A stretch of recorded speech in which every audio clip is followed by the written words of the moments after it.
আপনি ভালো আছেন তো? দেশকে মিস করছি। এবার প্রকাশ্যে এলেন আওয়ামী লীগের পররাষ্ট্রমন্ত্রী হাসান মাহমুদ। জানালেন ডক্টর ইউনূসকে জিম্মি করে দেশ চালাচ্ছে অন্য কেউ। ডক্টর মোহাম্মদ ইউনূস সাহেব, যার প্রতি যথাযথ সম্মান এবং শ্রদ্ধা আমার আছে, বরাবরই ছিল। আমার মাঝে মধ্যে মনে হয় তিনি কি আসলে জিম্মি কিনা। দেশের বাইরে বেশ ভালো আছেন জানিয়ে বলেন দেশকে বেশ মিস করেন তিনি। আওয়ামী লীগ আবার ফিরছে বলেও তিনি জানান। দেশের রাষ্ট্র ক্ষমতায় জননেত্রী শেখ হাসিনার নেতৃত্বে, বঙ্গবন্ধু কন্যা জননেত্রী শেখ হাসিনার নেতৃত্বে 5 বার রাষ্ট্র ক্ষমতায়। আওয়ামী লীগ কখনো নিঃশেষ হয়নি, হবে না। আওয়ামী লীগ আবার সগৌরবে, স্বমহিমায় আওয়ামী লীগ অবশ্যই ফিরবে। তো আপনি বা শেখ হাসিনা কি কখনো আর বাংলাদেশ ফিরতে পারবেন বলে মনে করছেন?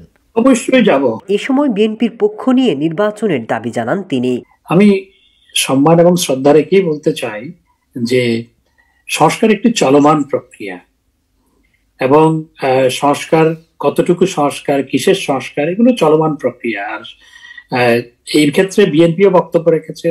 তারা বলেছে যে সংস্কার নির্বাচিত প্রতিনিধিরা করবে, এবং আমিও মনে করি যে সংস্কার করার মূল কাজ হচ্ছে নির্বাচিত প্রতিনিধিদের হাতে।